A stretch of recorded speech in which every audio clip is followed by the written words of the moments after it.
Сәлем, менің пайдалы кезет YouTube каналыма қош келдіңіз.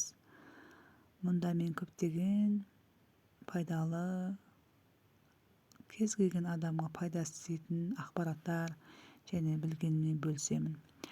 Сіздермен жаңа каналымды, қазақша жаңа каналымды қолдап кетсеңіздер, лайк басып, комментария жазып, подписка етіп, және де осы видеоның соңына дейін көріңіздер. Көптеген жаңа ақпараттар айтамын. Және де сіз сияқты қарапайым тілде сөйлеймін. Өзге тілде айтпаймын. Енді бұл кез келген адам біледі. Мысалы да кез келген адам, ой, біз білеміз ғой, бұны неге әлде қандай қылып айтып жатыр деп ойлауы мүмкін. Білетін адам, ал білмейтін мыңдаған ата-ана бар. Сол білмейтін ата-аналарға айтарым, сіздер балдарыңыздың ағылшын тілін жақсы үйрену үшін және де өзіңізді жақсы білу үшін жаңағы қосымшаға баратын ақшам жоқ еді, болмаса қосымшаға баратын ақшамның бар болғанда беретін едім деп өзіңізді іште жемеңіздер.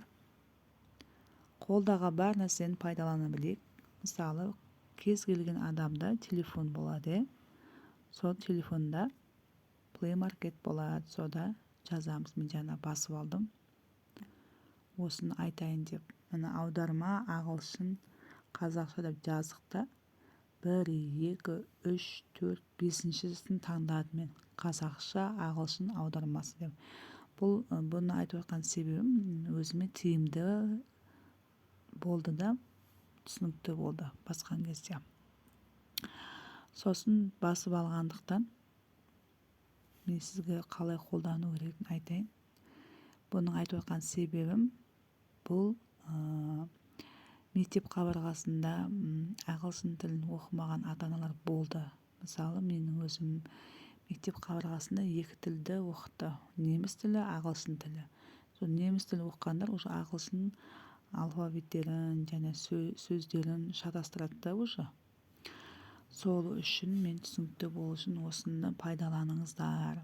Балдарыңызды оқытыңыздар. Ол қазақтың мақалы бар ғой, өз тіліңді құрметте, өзге тілдің барлығын біл деген. Біз бар тілді меңгерген жақсы ол. Ең құрағанда нан сұрап жейтіндей, болмаса сөйлеп сол тілдің алдында құлдық ұрып кетпесек те, барлық тілді біліп, және өзге адамның не сөйлеп жатқанын түсініп отырсақ та, соның өзі үлкен өзімізге пайдалы негізі. Болашақта өзіміз үшін керек болады тілдің, көп тілдің білгені пайдасы.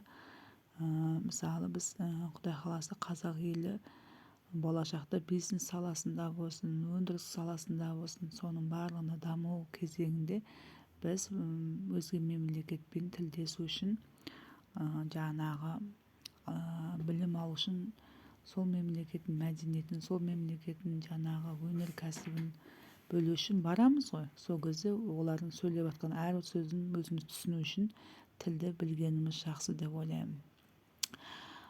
Қосымшаға баратын ақшамыз жоқ еді, болмаса ол жаққа баратын жаңағы жолымыз алыс еді, қиналамыз дейтін ата-аналар да болады. Сол үшін үй жағдайында осындай приложение басып, қолданып көріңіздер. Жақсы, мысалы, қош келдің Қазақстанға деп жазамыз. Қош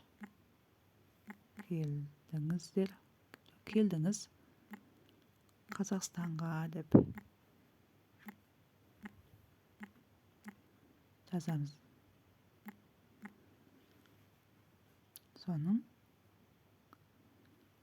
аудармасы мына жерге шығады. Welcome to Kazakhstan деп. Ал бұны оқи алмайтын ата-аналар болады ғой. Соны мысалы записпен де айтуға да болады.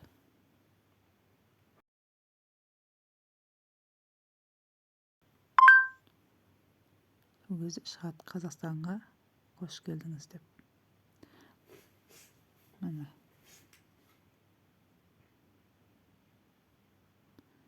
болмаса не жазсақ болады? Сәлем деген айтайық, ағылшын тілінде.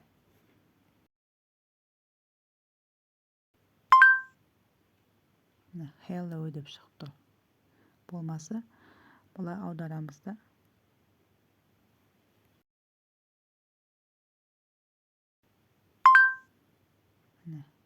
Сәлеметсіз бе? Сәлем деп шықты. Осылай қолданып барынша оқуға тырысайық. Өте пайдалы, осындай тиімді приложениені өзімізге білім алуға, бір мезгіл сауатымызды ашуға, үйренуге талпынсақ, Құдай қаласа біздің алмайтын асуымыз, жетпейтін жаңа белесіміз болатын болады болашақта, Құдай қаласа. Тек алға білім алайық, сауатымызды ашайық, оқиық, тоқиық, болашақ тек жақсылыққа толы болсын. Менің жаңа каналымды қолдасаңыздар, лайк басыңыздар, комментария жазыңыздар, подписка етіп, және де жан-жаққа тарқатып, менің осы танысыма қажетті не екен деп тарқатып, оған да түсіндіріп, осындай нені пайдалансын, көрсін.